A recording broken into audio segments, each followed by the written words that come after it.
It's a little bit off subject, but the same kind of principle.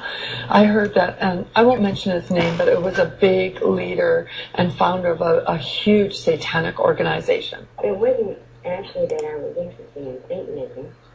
It was that I was interested in witchcraft.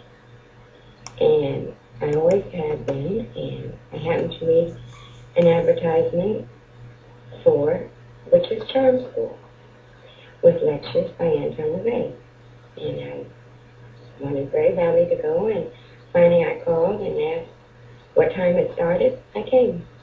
So I learned about love potions and charms, and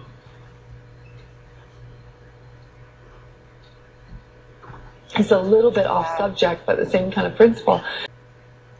And he was on his deathbed, and for a Satanist at the time of death, it's a great victory for them, because death is a huge thing that they celebrate. And he was getting ready to die and pass on his powers and that. And on his deathbed, he must have got some revelation or an angelic appearance or something. And he went into shock, and he said, "Oh my. Oh my, what have I done?" He said, "There's something very wrong. There's something very wrong. There's something very wrong." Wow. And his whole life had been spent propagating these satanic beliefs, getting everyone to believe, establishing official organizations for Satanism. And then at the end of his life, he gets this light that comes to him, and everything that he built, he realized was wrong.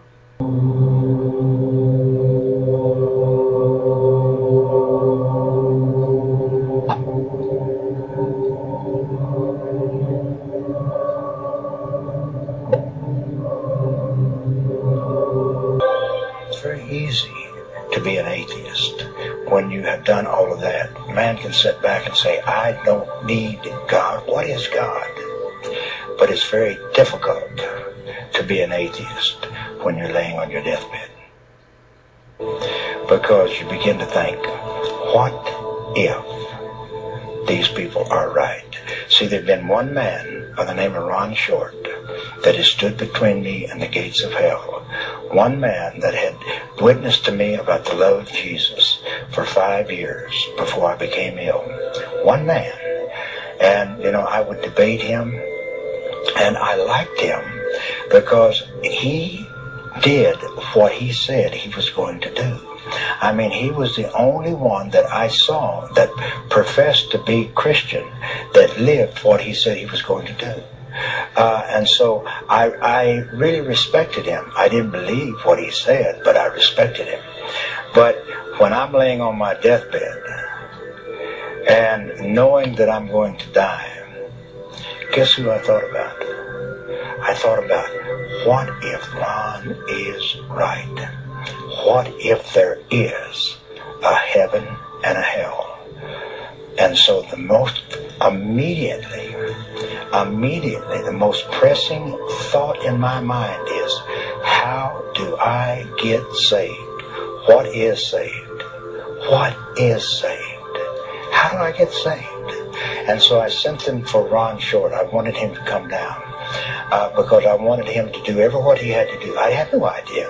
How can a man hanging on a tree in Israel 2,000 years ago, what is that to me? But I knew that he had something that I had to have. And that night, see, I had him go for Ron, but Ron wasn't home. Ron was in Alabama. And so I had him go and send for Ron. And that night was the longest night that I've ever had in my entire life, before or since. And that night is, as I would be laying there in bed, as I'm laying there in bed, I would begin to fade away. I would begin to fade away, and as I would fade away, I would begin to go down. Now, it was like darkness. It was so dark. It was like the very darkness just penetrated into your very, very being. And as I left, and I can tell you I left my body, because I remember when I came back into my body. I don't know where I was out of my body. Now, there are people that talk about a light There are people that talk about floating above. There are people that talk about a feeling of warmth and love. I didn't feel any of that. I felt none of that. I felt untold terror. Untold terror. Some revelation or an angelic appearance or something. And he went into shock and he said, oh my, oh my, what have I done? He said, there's something very wrong. There's something very wrong. There's something very wrong. Because I knew that if I ever went all the way, if I slipped all the way, I would never get back. Now, in my beings of beings, I knew that.